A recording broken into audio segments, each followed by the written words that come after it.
On the night of 5th of March, amidst the humid air of 1957, a momentous event occurred that would change the course of African history.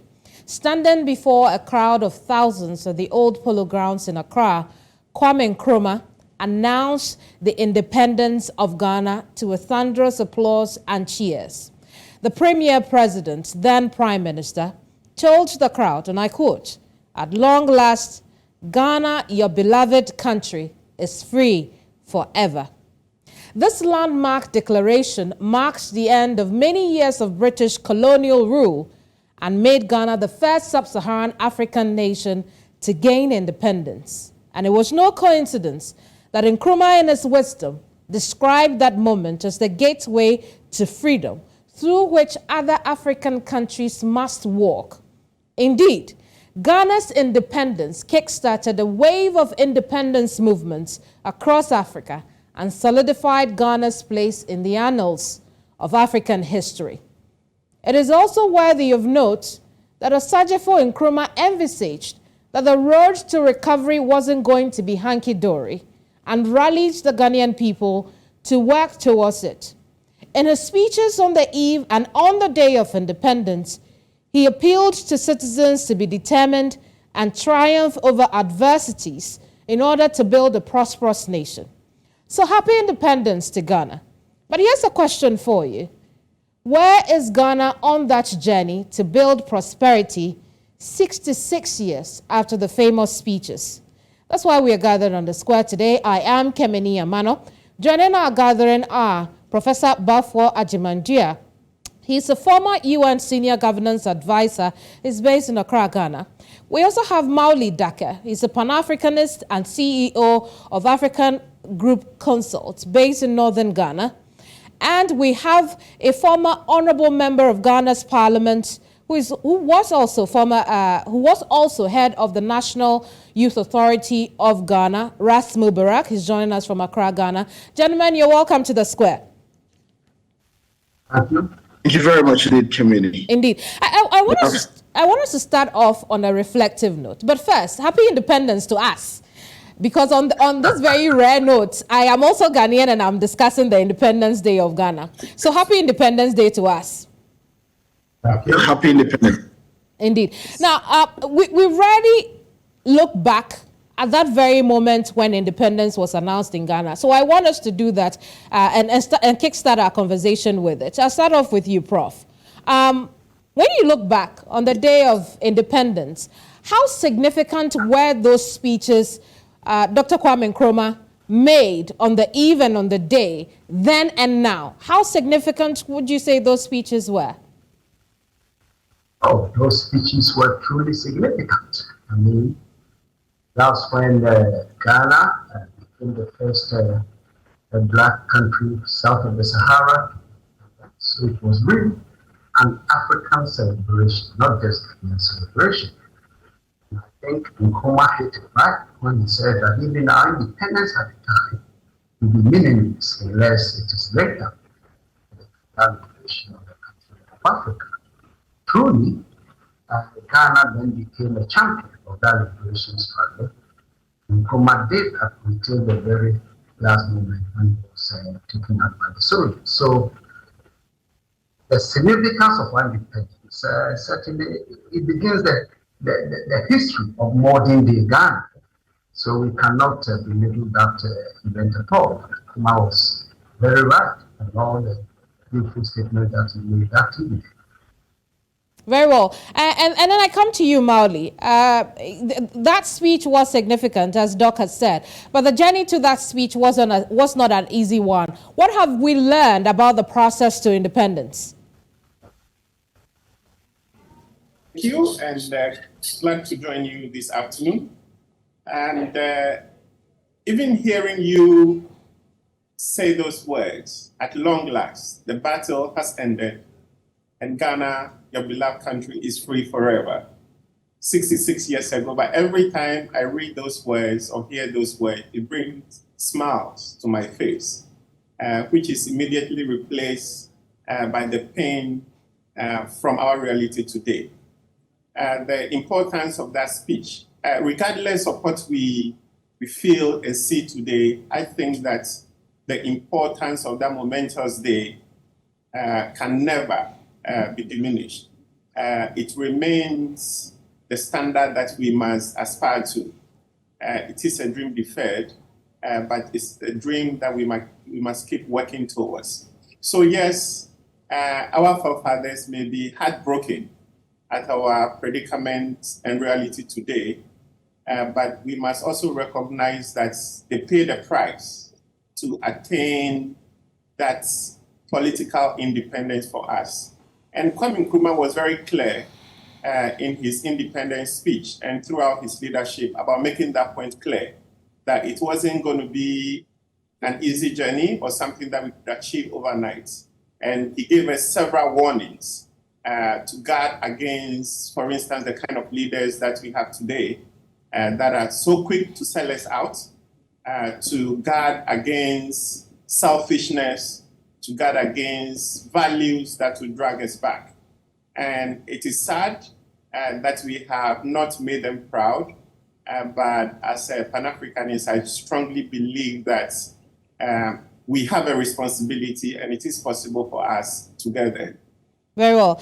Ras, let's talk about the history behind that speech. You know, something happened before, you know, that declaration came. Based on what we have come to know in our modern day history, what can you share with us? To viewers in Nigeria and across the world, and my fellow panel members, happy Independence Day to everyone who's watching. To begin with, I'll say that Kwame Nkrumah, his colleagues, and the many sung and unsung heroes of that day, you know, were pretty much in tune with the aspirations of the people of Ghana, and not just the people of Ghana, but they were very much in tune with the aspirations of Africa and how we needed to break the shackles of subjugation, you know, under British colonial imperial rule. You know, it was a culmination of issues that had been burning for a very long time. You would remember the protests that resulted in the death of Sergeant Agyeman-Duah, you know, that ultimately led to a more fierce fight for Ghana's liberation.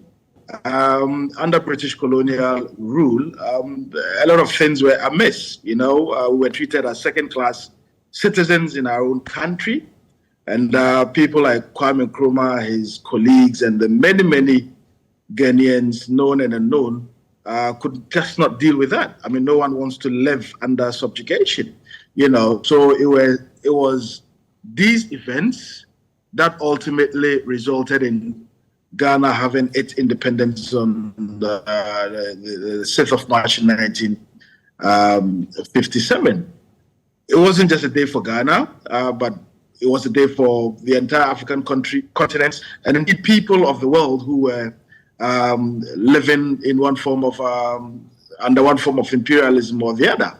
You know, it's sort of.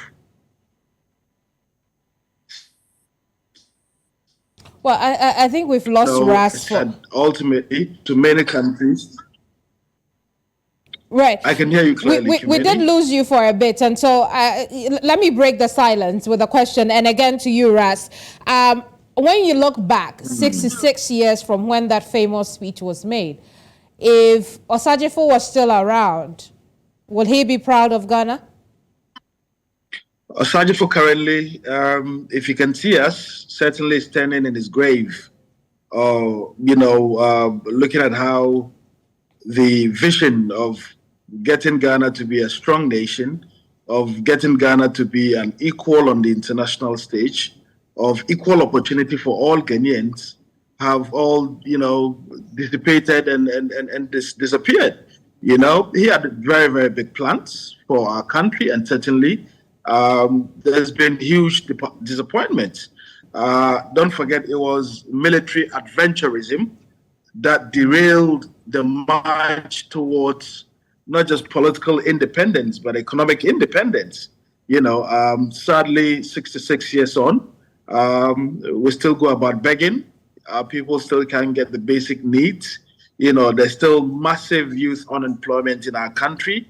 There's a sense of hopelessness, you know, currently in Ghana. And I have absolutely no doubt in my mind that Kwame Nkrumah would have been very, very disappointed in the Ghanaian people and how we have allowed our country. Ghana has huge potential. You know, a lot of people all over the world have enormous respect, you know, for Ghana, and we should be a player, not just in Africa, you know, but globally. You know, we should be a big player in terms of being economically independent, in terms of being able to take care of our basic needs, you know, in terms of providing engineers, doctors, nurses, teachers, you know, who are making big decisions all over the world. I mean, if you take science and technology, for instance, we are far behind the ladder. If you take, you know, even food security, very well. we are importing a lot of things in our country. 66 years on, you know, we should be self-sufficient and self-reliant. Sadly, we are not there yet, and I have no doubt in my mind that Nkrumah would have been hugely disappointed. Well, Prof, I'd like to know what you think about this. I mean, are there any things that have, or any events that have happened over this 66-year period that, you know, the Ghanaian people could consider a success? Well, at the moment, I think the only thing we can talk about, even that with caution, is the fact that for the past 30 years, we have achieved what one may call political stability, therefore predictability in our politics, that we have succeeded in changing governments without the barrel of the gun. In other words, electoral democracy seems to be working for us. That's what I think a lot of people will say that. But you see, even that, we still have serious problems with it because the political system we have created for ourselves is hurting us in the sense of the extreme partisanship that that system has created, in the sense that governments, when they come into power, tend to jettison every project that the previous government has done, thus truncating the process of development and all that. So, sure, we can be proud of the fact that we still exist as one nation, but certainly, we have not done much on the economic front. And I think in many ways, Nkrumah alluded to that. His vision required continental union for countries like Ghana to be economically viable.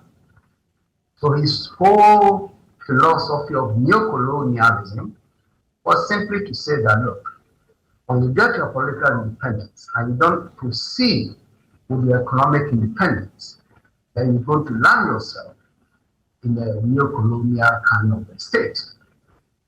But for him, that achievement was to come through a continental unity. And that's why he exerted so much energy and passion and attention to continental politics, unfortunately, to the detriment of local development.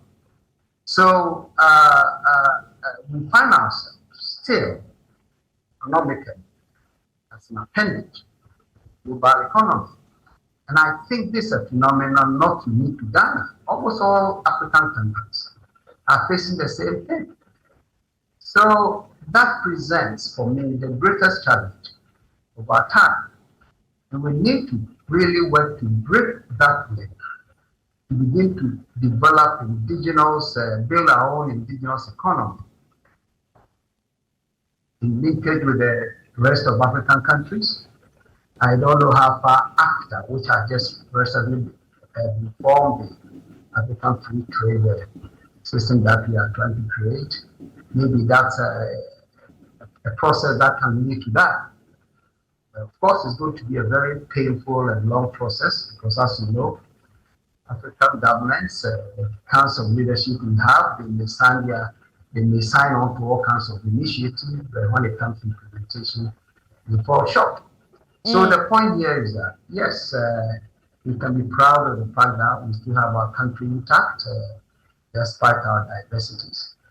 but we have not succeeded at all in breaking the neo-colonial linkage that Nkrumah warned against. And that continues to be our biggest challenge. And of course, even with our politics, as I said, with the democratic practice that we have not been blessed with leaders with vision, passion for developing this country.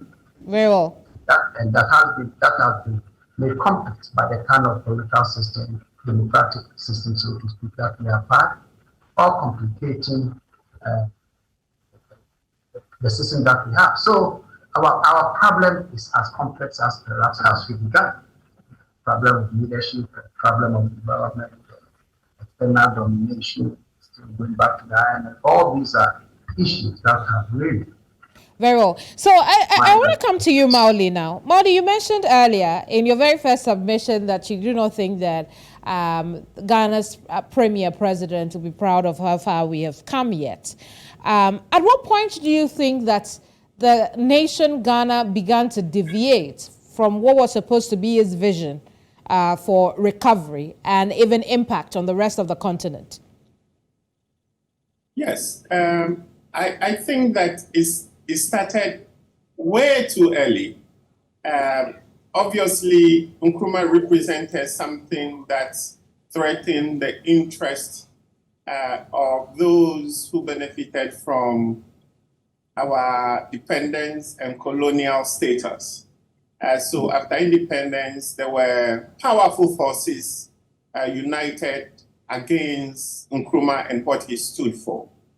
His Pan-African vision and his vision for Ghana, so that we can be in charge of our own destiny. It threatened a lot of not just local interests, but global powers. Unfortunately, they were able to find a lot of our own people, a lot of our own elite, who were able to connive with them to undermine Nkrumah's efforts and to eventually overthrow him. So that was the beginning of our backward. Kwame Nkrumah used to end his speeches by saying, forward ever, backward never. But I would say that that is when our backward march began. But we, as Prof said, we have managed to achieve a few things that we should be proud of. But if you look at Kwame Nkrumah's independence speech, it was loaded with a lot of big dreams and bold ideas, what you call his vision. And three of them stand out to me, which we can use to measure as to whether we are any closer or further from those dreams. The first one, he talked about how we must recognize that we were no longer colonial people, but we're free and independent people. That also meant that we must be in charge of our destiny. Just a few days ago, our current president was lamenting somewhere that our international partners have left us to fend for ourselves, which was a sad thing to watch because he's 66 years and clearly there's nothing in that kind of speech or mentality that shows that we are anywhere close to the independence that Kwame Nkrumah envisioned for us. The second one for me was where he talked about it's time for us to create our own African identity. We still live in an era where we are trying so hard to speak like the British, to look like the Americans, to our schools are running British curriculum. All those who can afford it, they want their children to read the American curriculum or the British curriculum or the Swiss curriculum today in Ghana and paying a lot of money for that. Now most of our schools have what they call Ghana Day. So out of the many days in a year, we are trying so hard and training our kids to think and behave like other people, to try so hard to be other people. And then we have a day where we say Ghana Day, where they dress Ghanaian, discuss Ghanaian culture, and eat Ghanaian food. The final one for me was when he talked about the independence of Ghana being meaningless unless it is linked up with the total liberation of the continent. Ghana used to provide hope, leadership, and direction for the continent. Today, we cannot say the same of our country or our leadership. or even from those of us in civil society. And we used to be very influential in Pan-African platforms and processes. When you go to international conferences and forums these days, you hardly see that leadership from Ghana. So it's a call to action for all of us. Our leaders are disappointing, but we can also do more as a people. The current president seems to contradict himself a lot on the issue of aid. So I would not like to get into the debate of that. But I move on to Ras now. Ras, you have been a member of parliament before, and to a certain extension, you've also been in government before when you were you were in charge of national youth employment. So talk to us about what the difficulties are for governments when it comes to liberating, the country, the citizens, from, again, what Prof has described as neocolonialism, from our dependence on other economies for survival. What exactly is the problem? Russ, that's for you. Well, I think we're up in a of wanting to be like and Americans, we're country enough, so we've completely lost our sense of nationalism, and that is key. And as far as I'm concerned, in order for us to be able to relive the vision of Kwame Nkrumah, we would have to resuscitate, we would have to revive, our sense of identity as a people, we would have to revive our sense of identity as a country. We would have to begin to teach our kids to love our country more, begin to love people, teach people to be patriotic, You get to hear issues of corruption every now and then. These are all happening in large numbers simply because people don't love their country enough. Because if you really and truly love your country, you would not want to destroy it through corruption. So we lost it from 1966, when that unfortunate incident happened in February 1966. And it took us back to this cycle of dependence, this cycle of not loving our country more, this cycle of, wanton dissipation of public funds. And for me, key to, reviving that spirit of the things that Kwame Nkrumah imbibed. And during Kwame Nkrumah's era, you would see all these boys brigade and the rest of things. These were all particularly targeted programs aimed at reminding young Ghanaians, the era of young pioneers, that look, there's a country, Ghana, and that Ghana belongs to all of us, and that we would have to do everything possible to make Ghana great and strong. And for me, if we would have to get to that point of reviving, of making our country great, of eating Ghana and, growing what we eat and eating what we grow, of wearing Ghana, not just on a particular day, then that sense of patriotism would have to be revived. And it starts from families and then also from the school system. And I think the school system has been hugely disappointing, insofar as teaching people civics is concerned. If you take the curricula, a lot of things are borrowed from Europe and North America. As kids, it wasn't until, some 10 years ago that I knew what hot cross buns were. I didn't know. It was when my kids had come back from school and, were talking about it. Well. And, I started thinking about the sort of songs we were even taught, the sort of examples we were even given while we were kids. Absolutely. Whereas there are things here that we could cite as examples. I mean, what happened Indeed. to the bush fruit and the rest of it? That's right. And that's why, Ras, that's why I want us to talk about what the identity of Ghana is. Both of you have mentioned it. But before then, Ras, coincidentally, only last month, Parliament celebrated its 30th anniversary. You were there once. I don't know if you have future plans to go back. But talk to us about what reflections you would make on a day like this. Well, I'm currently in the constituency, so I'm in my constituency home. I've been campaigning for the last 1 month. We've got some 65, 66 days to the NDC's parliamentary primary. I mean, celebrating our democracy is very significant. I mean, we've had 30 years of uninterrupted democracy. It is healthy, but to what extent? You know, I think there have been a lot of lapses, and all of us would have to be citizens and not spectators. All of us would have to, you know, put our shoulders to the wheel and remind ourselves that this country, Ghana, belongs to all of us. And we would have to do everything and anything possible to make Ghana competitive, not just, you know, in being the country that sells cocoa the most, but in sports, in athletics. Under Kwame Nkrumah, we used to win Olympic medals. I don't remember the last time we won any significant number of Olympic medals. You know, so we would have to have a very competitive mindset. I mean, look at Malaysia, for instance. We got independence with Malaysia in the same year, even though we were a few months older than Malaysia. Go to Malaysia today, you would see a great sense of patriotism, advancement in technology, you know, advancement in infrastructure, and the rest of it. You know, it saddens me that we've just lost the plot. And it would require for all of us, politicians and non-politicians alike. The sad thing, Kemini, if I may land on this, most people would sit on the fence and think fixing Ghana is the exclusive preserve of politicians. It's not.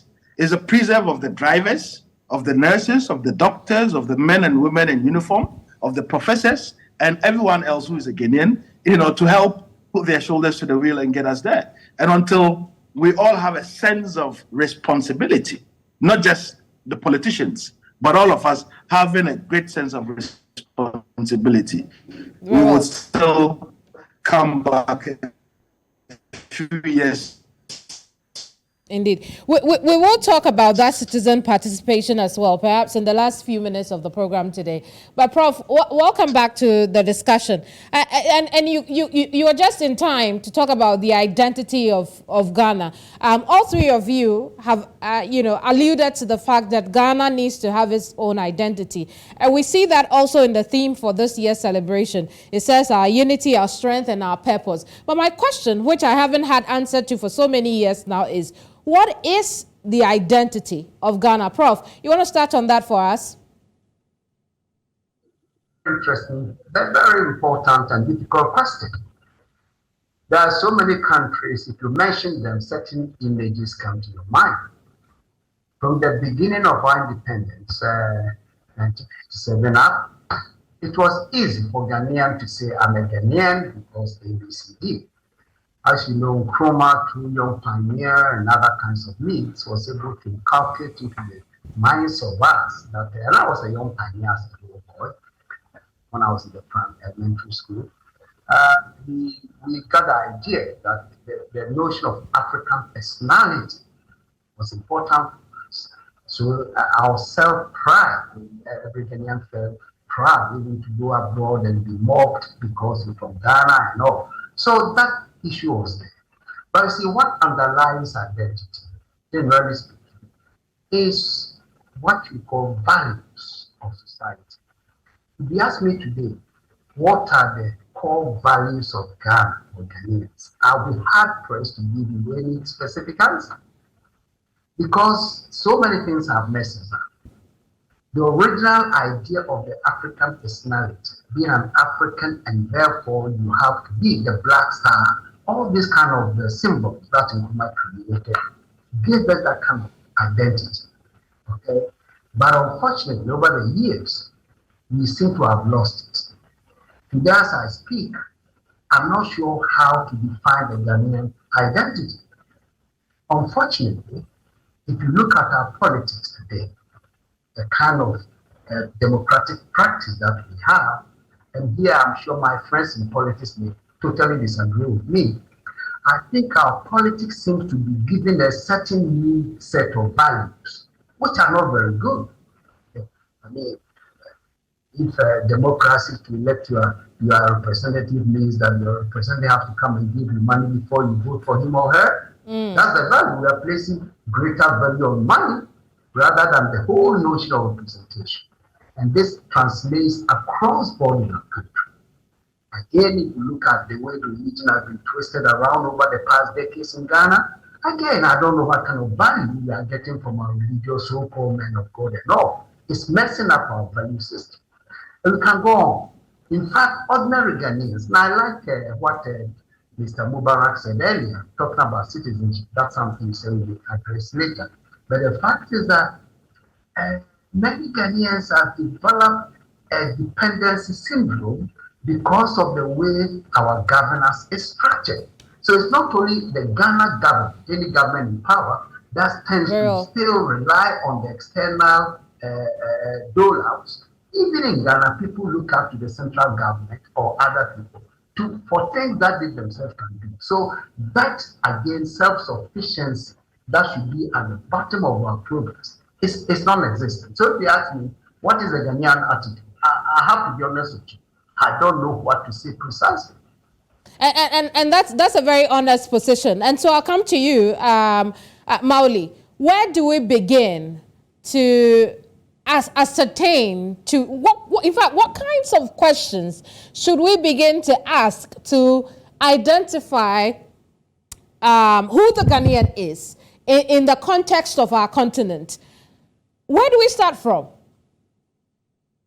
Should start from the foundation and the dreams that were laid out for us.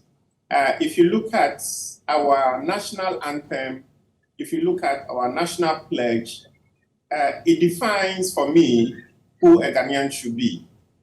The first few lines talk about people who are bold to defend forever the cause of freedom and of rights. It talks about people with true humility. It talks about people who are fearless. It talks about people who resist oppressors' rule with all our will and might forevermore. So if you look at both our national anthem and our national pledge, that Ghanaian personality was defined. It talks about how we must have independence of thought, people who are able to think for ourselves. We currently are not doing well in that regard. It talks about a Ghanaian that sees himself as an African. We have a situation where a friend was telling me recently that he led an Ethiopian friend. He's from Eritrea. And he went with an African delegation to China for negotiations. And he was with the Ghanaian team, and the Ghanaians were talking, and the Chinese were just on their phone because they had no interest. Where Ghanaians were talking about how many they are and what they could do. Other African countries can be the same thing. So they were like, oh, maybe if we join forces and go together, it will catch their attention. And they did that. And they went together as an African team. And they were talking about with a population of 1 billion people, blah, blah, blah. Now they were interested. So that personality must be first and foremost based on our African identity and our independence of thought. I see. They are clearly laid out for us. And for us to where issue starts, it calls for fundamental shifts. We have a ruling elite. We have an African elite that are completely miseducated. We are more or less Europeanized. We have a European worldview of things. They say the world has become a small village. And so perhaps that is where... I agree with that. Mm-hmm. I agree with that. So the world becoming a small village doesn't mean that we should be narrow-minded in thinking only as Ghanaian. They said think globally and act locally. So being in a global village means that you bring your own ideas and your values and your thoughts. But when you live in a society where your own values, your own culture, your own identity is sacrificed, just so you can sound and be like somebody else, copy things that Europeans are doing, Americans are doing. That is not a global village. Very well. That is cultural imposition. So, gentlemen, I know we have barely scratched the surface on the topic of Ghana, and there's a whole lot to talk about, but we have to go. And so, Ras, I'll give you the last word on this one, and I hope that you can spend the last minute or so on these two questions. First, I want us to look at the theme, our unity, our strength, our purpose. Again, in the context of the current administration, I know there's a lot to say about unity. There's a lot to say about what the strength of the country looks like right now and whether or not we have a purpose as well. So touch on that for me. And then also look at how we can deepen citizen participation, perhaps going forward. We want to be, in the next 10, 20, 30, 50 years. Is one of those things that we have never really and truly agreed on. And I think that the starting point should be to sit down and agree, have both all the political parties at the same table, to discuss the way forward for Ghana, a vision for Ghana. I think that is crucial. Also crucial is the fact that we've got to revive our sense of patriotism and nationalism. Until we are able to do these things, it's just going to be talk and no action.